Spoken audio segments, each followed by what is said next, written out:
Hello students, आप सबका एक बार स्वागत है मेरे यूट्यूब चैनल ज्ञान गंगा जूलॉजी पर। स्टूडेंट्स, आज मैं आपके लिए बहुत ही इम्पोर्टेंट एक यूनिट है हमारी ह्यूमन फिजियोलॉजी की हम बात करते हैं और बहुत सारे स्टूडेंट्स उस यूनिट से काफ़ी डरते भी हैं। तो हम आज ह्यूमन फिजियोलॉजी के सबसे पहले चैप्टर डाइजेशन एंड एब्जॉर्प्शन से रिलेटेड प्रीवियस ईयर के क्वेश्चंस को यहाँ पर सॉल्व करेंगे। और स्टूडेंट्स, लैंग्वेज हमारी ऐसी रहेगी कि आपको सारे डाउट आपको पूरी तरह से क्लियर हो जाएंगे। तो आज स्टूडेंट्स आप जुड़े रहिएगा मेरे साथ और शुरू करते हैं। अब हम देखिएगा, पहला क्वेश्चन है हमारे पास, sphincter of Oddi is present at. Student, आपने सम टाइम कुछ स्फिंक्टर्स के नाम सुने होंगे। स्फिंक्टर्स हमारे जीआई ट्रैक्ट से रिलेटेड होते हैं, जो हमारी सिक्रीशंस को एक तरीके से रेगुलेट करने का काम करते हैं। हमारी बॉडी में बहुत सारे सिक्रीशंस हैं जो अलग अलग साइट पर जाकर अपना फंक्शन परफॉर्म करते हैं। तो यहाँ पर स्फिंक्टर ओडी की बात की गई है। अलग अलग साइट पर अलग अलग स्फिंक्टर हैं, जैसे गैस्ट्रोइसोफेगल स्फिंक्टर की हम बात करते हैं, स्फिंक्टर ऑफ बॉयडन की हम बात करते हैं, स्फिंक्टर ऑफ ओडी। तो आपसे पूछा गया स्फिंक्टर ऑफ ओडी कहां पर है। ये क्वेश्चन नीट 2021 में क्वेश्चन आया है। सबसे पहले देखते हैं junction of jejunum and duodenum. Student, sphincter of OD का इस जंक्शन से कोई मतलब नहीं है। जेजुनम आप जानते हैं स्मॉल इंटेस्टाइन का पार्ट है और डिओडिनम भी हमारा स्मॉल इंटेस्टाइन का ही पार्ट है। सेकंड है हमारे पास इलियोसिकल जंक्शन।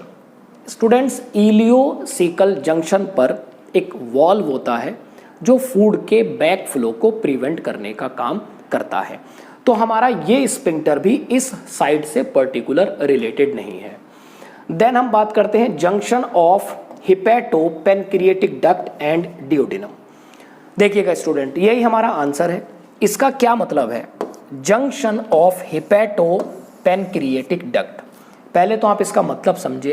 हिपैटो मतलब हिपैटिक, लीवर की बात हो रही है। एक डक्ट जो हमारी लीवर से आ रही है, क्या लेकर आ रही है, बाइल लेकर आ रही है। दूसरा है पेनक्रिएटिक डक्ट। अब वो डक्ट पेनक्रियास से मिलती है, तो लीवर और पेनक्रियास की डक्ट मिलकर आप उसको कह रहे हैं हिपैटो पेनक्रिएटिक डक्ट। और फाइनली वो डक्ट हमारी ओपन होती है। कहां पर ओपन होगी, डिओडिनम में। Duodenum is the region of small intestine. तो स्टूडेंट, वहां पर एक स्फिंक्टर प्रेजेंट होता है जिसको आपने नाम दिया है स्फिंक्टर ऑफ ओडी, और ये गार्ड करता है, ये रेगुलेट करता है किस पाथ को, कि किस तरीके से बाइल और पेनक्रिएटिक जूस किसके अंदर आएगा, डिओडिनम के अंदर आएगा।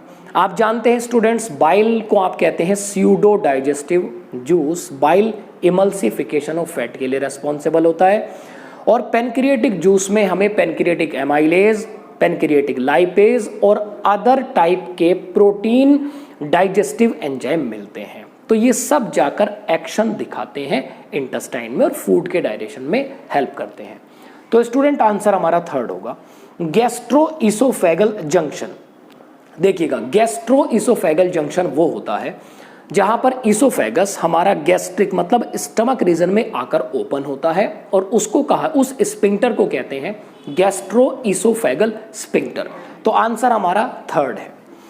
नेक्स्ट क्वेश्चन पर चलते हैं। सकस एंट्राइकस इज रिफर्ड टू एज। ये क्वेश्चन स्टूडेंट नीट 2021 में आया है। सकस एंट्राइकस, सबसे पहले हमें इस टर्म को समझना होगा। सकस एंट्राइकस क्या होता है, ये इंटेस्टाइनल रीजन में कुछ ग्लैंड्स होते हैं, उनका ये सिक्रीशन होता है। इवन इंटेस्टाइनल म्यूकोसल सिक्रीशन और गॉबलेट सेल का जो सिक्रीशन होता है उसको आप जनरली करते हैं, कंसीडर करते हैं सकस एंट्राइकस। अब हम इंटेस्टाइनल ग्लैंड की बात करते हैं। इंटेस्टाइनल ग्लैंड कौन कौन होती है, तो जनरली हम जानते हैं Brunner's gland. Student, Brunner gland कहां पर होती है, submucosa of duodenum. Brunner gland का सिक्रीशन होता है नॉन एंजाइमेटिक एल्केलाइन सिक्रीशन। एक बात तो हमारे पास ये होती है। दूसरी सेल है हमारे पास पेनेथ सेल्स। ये पैनेट सेल्स सिक्रीट करती है एंजाइम्स। अब पैनेट सेल और ब्रूनर ग्लैंड के जो पूरा सिक्रीशन है उसको मिलाकर और गॉबलेट सेल के सिक्रीशन को मिलाकर, गॉबलेट सेल कौन होती हैं? जो म्यूकस सिक्रीशन करती हैं, आप उसको कलेक्टिवली कंसीडर करते हैं सकस एंट्राइकस, और ये नाम दिया जाता है इंटेस्टाइनल जूस को। आप according to NCERT intestinal juice या सकस एंट्राइकस इसको कंसीडर कर सकते हैं। दूसरा, यहां पर कुछ टर्म हमें दी गई है, जैसे हम बात करते हैं चाइम, या इसको काइम भी कुछ लोग कंसीडर करते हैं। स्टूडेंट, ये टर्म क्या है? Food mix with juices, even gastric juice, तब आप उसको कंसीडर करते हैं चाइम। पैनक्रियाटिक जूस, ये पैनक्रियास के एक्सोक्राइन पार्ट से सिक्रीट होता है, और गैस्ट्रिक जूस ये गैस्ट्रिक ग्लैंड्स से सिक्रीट होता है। ये इवन आप जानते हैं गैस्ट्रिक जूस क्या है कि जनरली गैस्ट्रिक हमारे स्टमक रीजन पर एक्ट करने का काम करता है। चलिएगा आगे चलते हैं। नेक्स्ट क्वेश्चन है, intrinsic factor that help in the absorption of vitamin B12 is secreted by. Student, ये क्वेश्चन नीट 2020 में आया है और ये क्वेश्चन इंपॉर्टेंट है। इवन उसने इससे रिलेटेड क्वेश्चंस भी हमसे पूछे हैं। तो सबसे पहले हमें पता होना चाहिए इंट्रिंसिक फैक्टर क्या होता है। स्टूडेंट, हमारे पास बहुत सारे अलग अलग फैक्टर्स होते हैं, इंट्रिंसिक फैक्टर भी उसी में से एक है। और इंट्रिंसिक फैक्टर का सिक्रीशन हमारे पास गैस्ट्रिक सेल से होता है। वो कौन सी गैस्ट्रिक सेल है? ऑक्जेंटिक सेल इसका सिक्रीशन करती है। और इंट्रिंसिक फैक्टर रेस्पॉन्सिबल होता है एब्जॉर्प्शन ऑफ विटामिन B12। अब बात ये है, इंपॉर्टेंट ये है कि जहां से क्वेश्चन आया है मैं आपको उसके बारे में बताता हूं। जनरली अगर विटामिन B12 हमारी बॉडी में एब्जॉर्ब नहीं होता तो हमारी आरबीसी की जो शेप है वो मैच्योर नहीं हो पाती है और हम एक बीमारी से सफर कर सकते हैं जिसका नाम है पर्नीशियस एनीमिया। जहां पर भी एनीमिया टर्म की बात आती है तो हम समझ जाते हैं ये ब्लड की कमी को लेकर बात की जा रही है, और पर्नीशियस से रिलेटेड है कि हमारी आरबीसी की शेप क्या है स्टूडेंट्स, मैच्योर नहीं हुई है। तो intrinsic factor that help in the absorption of vitamin B12 secreted by oxyntic cell, हमारा जो आंसर होगा वो ऑक्जेंटिक सेल होगा। चलिएगा नेक्स्ट क्वेश्चन की बात करते हैं। The proteolytic enzyme rennin is found in, NEET 2020 में क्वेश्चन आया है रेनिन। इसको जरा पहचानिएगा स्टूडेंट, RENNIN। ये रेनिन है, किससे रिलेटेड है? Digestive system. और अगर आप बात करते हैं RENIN, ये रिलेटेड है एक्सक्रीटरी सिस्टम। ये आप लोगों को ध्यान रहे, मोस्ट ऑफ स्टूडेंट्स को ये कंफ्यूजन हमेशा बना रहता है और वो इसी कंफ्यूजन से अपना आंसर गलत कर देते हैं, ठीक है, या उस क्वेश्चन को छोड़ देते हैं। बट आपको क्वेश्चन छोड़ना नहीं है, ना ही आपको आंसर गलत करना है। आपको ध्यान रखना है RENNIN डाइजेस्टिव सिस्टम से रिलेटेड है और RENIN एक्सक्रीटरी सिस्टम से रिलेटेड है। प्रोटियोलिटिक, स्टूडेंट इस टर्म का क्या मतलब है? इस टर्म का मतलब है प्रोटीन डाइजेशन। मतलब हमारे पास वो एंजाइम जो प्रोटीन का डाइजेशन करते हैं, आप उनको कहते हैं प्रोटियोलिटिक एंजाइम। तो आपसे पूछा जा रहा है रेनिन इज फाउंड इन। अगर हम इंटेस्टाइनल जूस की बात करते हैं तो इंटेस्टाइनल जूस में रेनिन नहीं मिलता है, बाइल जूस में भी रेनिन नहीं मिलता है, गैस्ट्रिक जूस ये ही हमारा आंसर है। गैस्ट्रिक जूस में हमारे पास प्रोटीन डाइजेस्टिव एंजाइम होते हैं जैसे कि पेप्सिनोजन और प्रोरेनिन।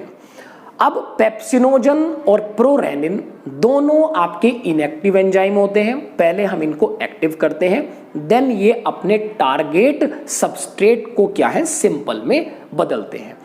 इवन स्टूडेंट एक चीज और आपको ध्यान रखनी चाहिए कि रेनिन जो होता है ये प्रोटीन के डाइजेशन में हेल्प करता है, मिल्क प्रोटीन के डाइजेशन में, और ये सिर्फ चाइल्डहुड स्टेज में ही इसका सिक्रीशन होता है। नॉर्मली अगर हम ह्यूमन की बात करते हैं तो हमारा जो आंसर है वो गैस्ट्रिक जूस होगा।